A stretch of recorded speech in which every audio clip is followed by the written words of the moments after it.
Hey everyone, in this video, I'm going to show you how to enable comments on your courses so that if you want, you can enable your customers, you can enable your students to give real-time feedback or ask relevant questions directly in the lessons of the courses themselves.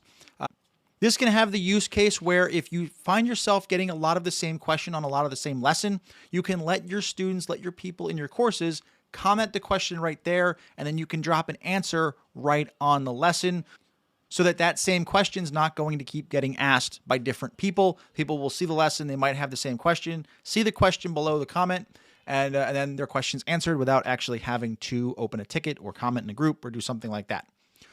So this video is going to assume that you already have your courses created. We got to this by going into memberships on the left side, coming down courses, and then we're going to go here to products. Now to actually enable comments, you're going to go into one of your two courses, open that up, and then on the course details page here, you're going to see a little button up here that says comments. We're going to click comments. And then what's going to happen, you can actually switch between your courses, the two products that you have here on the top. And then the comment privacy, just because it's not just comments on and off, but you can see who sees the comments.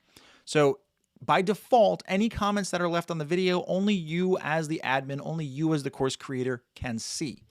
Or you can make every comment public, everyone sees everything, or you can give your people the selection to go either directly to you, the instructor, or have everyone sees everything.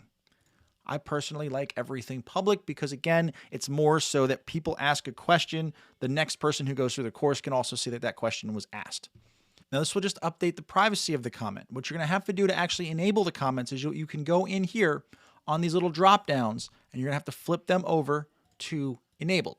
You can do this at the lesson level, and you can do, for instance, all three of these lessons are here will be enabled, or you can just go at the module level, and that'll enable comments for everything. And the different types of comments that you have here, so enabled is everybody's able to keep leaving comments. They can see comments. If you want to hide all of the previous comments, you can just go down there into hidden, and that way no comments will be visible, but it will not remove the comments that were already left.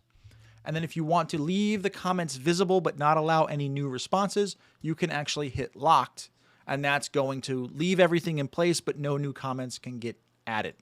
But again, you can go in through here, you can go at the specific lesson level, or you can just do it right at the module level, save yourself some time, but you cannot do it at the whole course level. It's easy enough, so now that everything here on our high ticket course is enabled, we'll enable them here on the low ticket course. We'll just go through there. And if we go back to product, comments, it'll save automatically. There's no need to hit a save button. But now if we go into our memberships, we're going to go here into the course contents, and you'll see down here now there's a comment box that was not there before. Come into here, we're going to go test, comment, and then we're going to hit post. Now see here, it's instructor only. If I would hit post there, if we go in back over to here, I left it at instructor only. So what I want to do here is I want to make everything public. Or actually, I'll show you what the selection looks like. So we'll go to selection. We will refresh our page. Now we're going to go into here, test, public, comment. And then you'll see here it goes instructor only or it's public. I'll make it public. I will hit the post, and you'll see now that there's a public comment, there's an instructor only comment. You'll be able to see that right through here. And that's how you enable comments on your posts. In another lesson, I will show you how to moderate your comments and how to reply to them as the administrator. I'll see you in the next video.